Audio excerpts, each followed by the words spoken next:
ஏக இறைவனுடைய சாந்தியும் சமாதானமும் இங்கு வருகை புரிந்த உங்கள் அனைவர் மீதும் என்றென்றும் நிலவட்டும் என்று ஏக இறைவனை பிரார்த்தித்தவனாக, பத்திரிகை நண்பர்களுக்கு திராவிட இஸ்லாமிய கழகம் சார்பாக நன்றினை தெரிவித்துக் கொள்கிறோம். திராவிட இஸ்லாமிய கழகம் நாங்கள் ஆரம்பிக்க நோக்கம் என்ன என்றால், நாங்கள் தௌஹீத் ஜமாத்திலே பயணித்தவர்கள். தௌஹீத் ஜமாத்திலே பயணித்து அதிலிருந்து வெளியேறி தௌஹீத் ஜமாத்தில் சொல்லக்கூடியவர்கள் அவர்கள் என்ன சொல்கிறாங்க அப்படின்னு சொன்னால், அரசியல் என்பது ஒரு சாக்கடை, அரசியலுக்கு நம்ம போனால் வழிகட்டு விடுவோம், அது நம்மளை வழிகட்டில் கொண்டு விட்டு விடும், அதனால் நாங்கள் அரசியல் செய்ய மாட்டோம்னு சொல்லி தான் தௌஹீத் ஜமாத் அதில் இருக்கிறவங்க பயணிக்கிறாங்க. ஒரு பேர் இயக்கமாக தமிழ்நாட்டில் இருக்கிறாங்க.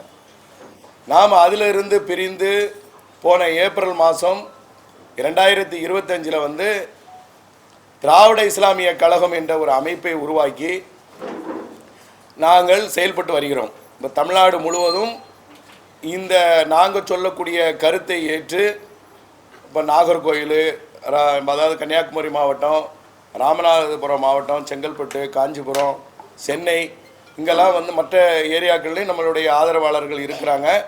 இதை மக்கள் மத்தியில் நாங்கள் திராவிட இஸ்லாமிய கழகம் என்ற ஒரு கொள்கை சித்தாந்தத்தை மக்கள் மத்தியில் எடுத்து வைத்து, இது ஒரு மக்கள் பிளந்து, அதாவது பிளவாக இருக்கக்கூடிய மக்களை எல்லாம் ஒன்று சேர்க்க வேண்டும் என்ற ஒரு நோக்கத்தில் தான் நாங்கள் இதை ஆரம்பிச்சிருக்கிறோம். அதாவது நாங்கள் பிறப்பால் இந்த நாட்டுடைய பூரிய குடிமக்கள். இந்த நாட்டில் இருக்கக்கூடிய நாம் மதங்களால் பிரிந்து கிடக்கிறோம். அதில் இந்து மதங்களில் எல்லா ஜாதிகளும், எந்த ஜாதிகளை எடுத்துக்கிட்டாலும் நம்ம எல்லோருமே திராவிடர்கள் தான். நாம் அரபு நாட்டிலிருந்து இறக்குமதி அல்ல, நாங்கள் சிறுபான்மைகள் அல்ல, மத சிறுபான்மையை தவிர. ஆனால் நாங்கள் இந்த நாட்டுடைய பூரிய குடிமக்கள். இந்த நாட்டில் நாங்கள் பூரிய குடிமக்களாக நம்ம வாழ்ந்தோம். ஆனால் வாழ்வியலாக இஸ்லாத்தை ஏற்றுக்கொண்டிருக்கிறோம். நாங்கள் சவுதி அரேபியா இறக்குமதி நாங்கள் அல்ல, அந்த மதத்தை நாங்கள் வாழ்வியலாக எடுத்துக்கொண்டிருக்கோம் தவிர. ஆனால் நாங்கள் சவுதி அரேபியா இறக்குமதி அல்ல, இந்த நாட்டுடைய பூரிய குடிமக்கள். எங்களுடைய மொழி என்ன? தமிழ். என்னுடைய தாய்மொழி தமிழாக நாங்கள் தமிழை ஏற்றுக்கொண்டு தமிழ் மொழியை இருக்கிறோம். அதே போல் எங்களுடைய வழிபாடு இஸ்லாம், நாங்கள் இஸ்லாத்தில் இருக்கிறோம். எங்களுடைய தேசம் இந்தியா. அப்போ இந்தியாவில் இருக்கக்கூடிய, அப்போ நீங்கள் இப்போ என்ன பண்ண போகிறீங்க? இவ்வளோ அரசியல் அமைப்புகள் இருக்க, நீங்கள் புதுசாக என்ன பண்ண போகிறீங்க, மக்களுக்கு என்ன பண்ண போகிறீங்க அப்படின்னு சொன்னால், நாம் எல்லோருமே திராவிடர்கள் என்ற ஒரு சித்தாந்தத்தை மக்கள்கிட்ட எடுத்து சொல்ல வேண்டும். இறைவன் ஒருவனை படைத்தான், ஒரு ஆணை படைத்தான், அந்த ஆணிலிருந்து பெண்ணை படைத்தான், அதிலிருந்து தான் பல்கி பெருகி உலகம் முழுவதும் இன்னைக்கு மக்கள் இருக்கிறாங்க, 750 கோடி மக்கள் இருக்கிறாங்க அப்படின்னு சொன்னால் எல்லோருமே ஒரு தாய் பிள்ளைகள் தான். அதனால் கடந்த காலத்தில் பிராமணர்கள் இங்கே ஜாதி கொடுமைகளை கொண்டு வந்தாங்க. ஆனால் இன்னைக்கு உள்ள சூழ்நிலைகளில் எல்லோருமே நாங்கள் ஒரு தாய் பிள்ளைகள் நினைக்கிறோம். பிராமண சமூகமும் நம்மளுடைய சகோதரர் தான். அந்த மாதிரி இந்த விஷயங்களை மக்கள்கிட்ட போய் எடுத்து சொல்லக்கூடிய வேலைகளை தான் திராவிட இஸ்லாமிய கழகத்தில் சேரக்கூடிய எங்களுடைய நிர்வாகிகள் எல்லோரும், நாம் எல்லாம் மதத்தால் பிரியக்கூடாது, ஜாதியால் பிரியக்கூடாது. அதாவது இப்போ அவங்க ஆதரவு நாங்கள் கொடுக்குறோம், ஆனால் நாங்கள் எலெக்ஷனில் நாங்கள் நிற்க மாட்டோம் அப்படின்னு சொல்லுவாங்க. நாங்கள் ஆதரவு மட்டும் நாங்கள் தர்றோம் அப்படின்னு சொல்லி. இப்போ நம்ம என்ன சொல்கிறோம் அப்படின்னு சொன்னால், ஒரு பிரதித்துவம். இப்போ கடந்த காலத்தில் கூட ஒரு சகோதரர் பேரை சொல்ல விரும்பலை, அது ஒரு சர்ச்சை மாதிரி போகும். ஒரு சகோதரர் என்ன சொல்கிறாரு அப்படின்னா, நீங்கள் அரசியலுக்கு போகக்கூடாது, அரசு வேலைக்கு போகக்கூடாது, நீங்கள் இராணுவத்துக்கு போகக்கூடாது, நீங்கள் அரசு துறையில் எந்த வேலைக்கும் போனால் அதில் தவறாக நீங்கள் தவறு செய்யக்கூடிய சூழ்நிலைகள் வரும் அப்படின்னு அவங்க சொல்கிறாங்க. அப்போ இதை நம்ம எப்படி ஏற்றுக்கொள்ள முடியும்? நான் என்ன சொல்கிறேன், ஒரு காவல்துறையாக போனால் அதில் சில தவறுகள் இருக்கத்தான் செய்யும். இப்போ அவங்க என்ன சொல்கிறாங்க அப்படின்னா, நீங்கள் காவல்துறைக்கு போனால் அங்கே அவன் ஒரு ஆளை என்கவுண்டர் இன்னைக்கு கட்சின்னு ஆரம்பிக்கலை. நாங்கள் போன ஏப்ரல் மாதம் திராவிட இஸ்லாமிய கழகம்னு ஒன்று ஆரம்பிச்சிருக்கிறோம். எங்களுடைய நோக்கம் என்பது, இப்போ எல்லோரும் என்ன நினைக்கிறாங்க அப்படின்னு சொன்னால், தேர்தல் இனிமேல் தேர்தல் அங்கங்கே லெட்டர் பேடு இயக்கங்கள்லாம் அந்த மாதிரி ஏதோ ஒரு மண்டபத்தை பிடிச்சி இந்த மாதிரி ஒரு நிகழ்ச்சி போட்டு ஒரு பத்திரிகையாளரை கூப்பிட்டு ஏதாவது ஒன்று பேசிக்கிட்டு எவங்கிட்டயா போய் கொஞ்சம் நக்கிட்டு போகணும் அப்படின்னு நினைக்கக்கூடிய நிலைப்பாடு எங்கள்கிட்ட இல்லை. நாங்கள் அதுக்காக இதை ஆரம்பிக்கலை. எங்களுடைய நோக்கம் என்ன, நாம் எல்லோரும் ஒரு தாய் பிள்ளைகள். இன்று நமக்கு தேவையா இல்லையா? இவர் பொட்டு வச்சிருக்காரு, இவர் யார்? எனக்கு என் சகோதரன், என் சகோதரன், என் தொப்புள் கொடி உறவு. அப்ப என் தொப்புள் கொடி உறவு அப்படி ஒரு சித்தாந்தத்தை நம்ம மக்கள் மத்தியில் விதைச்சிட்ட மதங்கள் மட்டும் பேசிட்டு இருக்க கூடாது, இஸ்லாத்தை மட்டும் பேசிட்டு இருக்க கூடாது. இந்த மாதிரி ஒரு சித்தாந்தத்தை இஸ்லாமியராக இருந்து நான் தாடி வச்சிருக்கிறேன், ஒரு இஸ்லாமிய அடையாளத்தோடு நான் இருந்து நான் பேசணுமா இல்லையா? அப்போ எங்களை சிறுபான்மைன்னு சொல்றது தவறானது. நாங்கள் திராவிடர், இந்த நாட்டுடைய பூரிய குடிமக்கள். நாங்கள் இந்த நாட்டில் பூரிய குடிமக்களாக பிறந்தவனை நீ சிறுபான்மையான எப்படி சொல்லுவ? மதத்தால் வேணா சிறுபான்மையான சொல்லிட்டு போ. ஆனா நாங்கள் இனத்தால் திராவிடன், அந்த ஒரு நெஞ்ச நிமிர்த்தி சொல்றதுக்காக தான் இந்த இதை நம்ம ஆரம்பிச்சிருக்கோம். தவிர நாங்கள் போயிட்டு இப்போ அவர்கிட்ட போனோம். ஏன்னா இப்போ அந்த மாதிரி தான் பேசுகிறாங்க. இப்போ என்ன இன்னைக்கு கீழே கூட நம்ம போட்டோலாம் பார்த்தோன்னே ஆரம்பிச்சுட்டாங்க. ஐயா எத்தனை கட்சியா ஆரம்பிச்சுட்டே இருக்கீங்கப்பா, நீங்கள் ஒரு கட்சி, நாங்கள் ஒவ்வொரு ஆளும் ஒவ்வொரு சித்தாந்தங்கள் இருக்கும். எனக்கு இருக்கிற அறிவை நான் ஒரு தௌஹீத் ஜமாத்தில் போயிட்டு நான் எனக்கு இந்த மாதிரி ஒரு சித்தாந்தம் இருக்குது நீங்கள் செய்யுங்கன்னா செய்வாங்களா? யாராவது செய்வாங்களா? செய்ய மாட்டாங்க. அவங்க ஒரு கோட்பாட்டில் இருக்கிறாங்க. அப்போ நான் ஒரு இதில் இருக்கிறேன், இதை கேட்க மாட்டாங்க. அதனால இந்த கோட்பாடை விரும்பக்கூடிய என் சகோதரர்கள், இதை பின்பற்றக்கூடியவர்கள் வாங்க, இதை நம்ம மக்கள் மத்தியில் போய் சொல்லும். இதை உங்க பத்திரிகையாளர் நீங்க எத்தனை செய்தியாளர் இதெல்லாம் பார்த்துருப்பீங்க. இப்போ நம்ம சொல்லக்கூடிய கருத்து சரியா தவறா?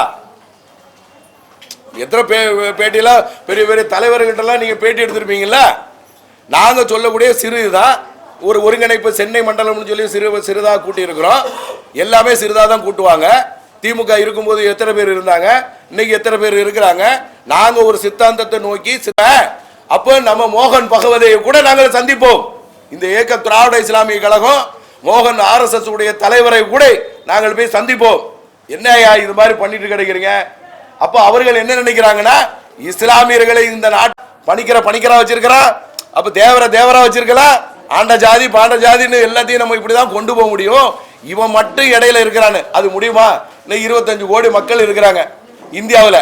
இந்தியா விடுதலை அடையும் போது 35 கோடி, இங்க இருந்து போனவன் 3 கோடி, பாகிஸ்தானுக்கு போனவன் 3 கோடி, அப்படியே அறுத்து அந்த சைடு கொஞ்சம் முஸ்லீம்களை தள்ளி விட்டான். இந்த உங்க பத்திரிகையாளர்கிட்ட நம்ம கேட்கிறோம், தமிழ்நாட்டில இருந்து எத்தனை பேர் போயிருப்பான்?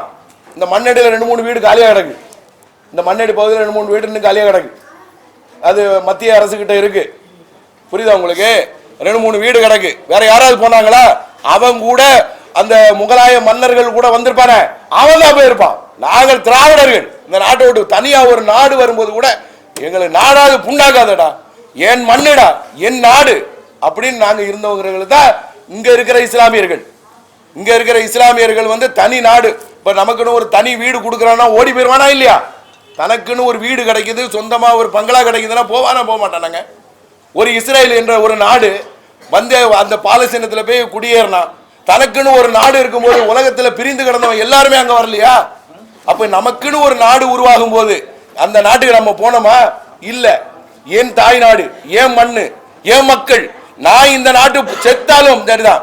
மோடிஜி நாளைக்கு எங்களை கொன்னா எல்லாரையும் நீங்க கொன்னாலும் சரிதான், இந்த நாட்டை விட்டு நாங்க போக மாட்டோம். இது என்னுடைய நாடு, என் பூரிய குடிமக்கள், என் இந்து சகோதரர்கள், எங்களுடைய திராவிடர்கள். நான் ஒரு தேவர் சமூகத்திலிருந்து நான் இஸ்லாத்துக்கு மாறி இருக்கலாம். நான் சிறு வயதுல கூடங்க, இந்த பத்திரிகையாளர்கள் இன்னைக்கு சொல்றாங்க, சிறு வயதுல கூட நான் சிறு வயதுல எங்க வீட்டுல அம்மனை வணங்குறவங்க இருந்திருக்காங்க. அப்ப நாங்க 2 தலைமுறைக்கு முன்னாடி தான் இஸ்லாமா ஆயிருக்கிறோம். உண்மைதானே? அப்ப இதை மறக்க முடியுமா? எங்களுடைய குலசாமி அம்மனுங்க. இன்னைக்கு பத்திரிகையாளர்கள் கூட சொல்றாங்க, அம்மா நாங்க வணங்கிட்டு இருந்தோங்க. நாங்க இஸ்லாம வழிமுறைகளை நாங்க அதுக்கு பிறகு அதை படிக்கும் போது சரி இதெல்லாம் வேண்டாம், நம்ம ஒரு கடவுளை வணங்குன்னு சொல்லி நாங்க வணங்கிட்டு இருக்கிறோம். இப்ப சொல்லுங்க, என் இரவு மேல ஆணையிட்டு சொல்றேன், நான் போய் சொல்லல, பத்திரிகையாளர்கள் சொல்லணும் நாங்க சொல்லல. அப்ப நம்ம யாரு நினைச்சு பாருங்க. அப்ப இதற்காக தான் நாங்க இப்படி ஒரு முயற்சி எடுத்து நாங்க கிளம்பி இருக்கிறோம். அப்படின்னா உங்கள் மனசாட்சி, பத்திரிகையாளர்கள் மனசாட்சி போட்டு சொல்லுங்க, நாங்க சொல்லுவது கரெக்டா இல்லையா?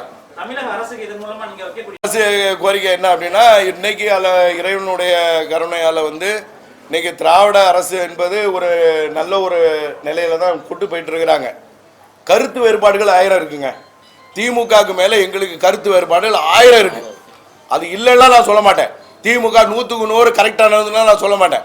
நான் முன்னாடி என்ன சொன்னேன், டாக்டர் கலைஞர் அவர்கள் இந்த திராவிட இயக்கத்திற்காக சிறு வயதிலிருந்து அவர் மேலே பொய்யை எவ்வளோ இட்டு கட்டுறாங்க. ஆனால் டாக்டர் கலைஞர் அவர்களை இன்னைக்கு பார்க்கக்கூடிய இளைஞர்கள்லாம் வந்து பார்க்குறாங்க. அவர் நல்ல கொள்ளையடிச்சு பணம் சம்பாதிச்சு நல்ல பெரிய நல்ல வசதியாக பிள்ளைகள் ஆக்கியிருக்காருன்னு தான் தெரியும். ஆனால் அவருடைய வரலாறு பின்னாடி என்ன, அடி வாங்கி உத வாங்கி விதி வாங்கி அப்படித்தானே ஒரு தலைவராக இருக்கிறாரு. அப்போ அந்த தலைவருடைய ஆரம்ப இது என்ன, அதற்கு பிறகு மாறி இருக்கலாம். அரசியலுக்கு வந்து அரசியல் பல இது நடக்குமே, அவர் மாறி இருக்கலாம். அப்போ அவருடைய பழைய சித்தாந்தத்தை நம்ம மறக்க முடியுமா? கலைஞருடைய தியாகத்தை மறக்க முடியுமாங்க? மறக்க முடியாது. ஆனால் கருத்து வேறுபாடு 1000 இருக்கு கலைஞருக்கு மேலே. எங்களுக்கு கலைஞர் செஞ்ச இஸ்லாமியர்களுக்கு செஞ்ச துரோகமாக இருந்தாலும் தான் எது இருந்தாலும் தான் அது 1000 இருக்கு. ஆனால் வரலாறு மறைக்க முடியாது. அவ்வளவு தியாகங்கள் டாக்டர் கலைஞர் அவர்கள் செஞ்சிருக்கிறாங்க. அதே மாதிரி ஸ்டாலின் அவர்களும் சும்மா டக்குன்னு வரல. அவரும் எவ்வளவு வாங்கி அடி வாங்கி உத வாங்கி மிதி வாங்கி அதற்கு பிறகுதான் ஒரு முதல்வர் ஆயிருக்கிறார் ஸ்டாலின். சும்மா அவரும் டக்குன்னு ஏறல. கருத்துக்கள் இருக்கும், அது வேறங்க. நம்ம நல்லதே பேசும், நாங்க நல்லதே பேசக்கூடியது. மோடி நல்லது செஞ்சா மோடியே நல்லதுன்னு சொல்லுவோம். நான் அதனால தான் சொன்னேன், மோகன் பகவதை அவர் இருக்கார்ல RSS தலைவர், அவரை கூட நாங்கள் போய் என்ன அங்கங்க போட்டு இஸ்லாமியர்களை கொண்டுட்டு நீ இந்த மாதிரி பண்ணிட்டு இருக்க, இந்த மாதிரிலாம் பண்ணிட்டு இருக்கீங்களே, எல்லாம் கலந்தாச்சே. இங்கே தான் வந்து எம்ஜிஆர் பிராமண பொண்ணை கல்யாணம் பண்ணிட்டாரு, பாக்கியராஜ் பிராமண பொண்ணை கல்யாணம் பண்ணிட்டாரு, ரஜினிகாந்த் பிராமண பொண்ணை கல்யாணம் பண்ணிட்டாரு, டி ராஜேந்தர் பிராமண பொண்ணை கல்யாணம் பண்ணிட்டாரு, எல்லாமே பண்ணிட்டாங்கல்ல, கலப்பாயாச்சே. அப்புறம் எதுக்கு இனிமே பிரச்சனை? அப்போ ஆரியர்களும் திராவிடர்களும் கலந்து விட்டோம். இனிமே எல்லாரும் ஒன்று, ஒரே இந்தியா. வல்லரசு எப்போ ஆகும்? நாம எல்லோரும் இந்த சித்தாந்தத்தை பின்பற்றினால் இது ஒரு வல்லரசு. இந்த ஜாதி சண்டையோட இருந்தீங்கன்னா நீங்க வல்லரசு இருக்காது. இந்த நாடு எப்போ முன்னேறும்? நாம ஜாதியை தூக்கி தூர வச்சுக்கிட்டு நாம எல்லாம் இந்தியர்கள், நாம எல்லாம் திராவிடர்கள், ஆரியர்கள் கலந்து விட்டார்கள் அப்படின்னு சொல்லி நம்ம பிணைத்து போனோம்னு சொன்னா ஒரு வலுவான இந்தியாவை உருவாக்கணும். ஒரு ஆசைங்க, ஒரு கனவுங்க.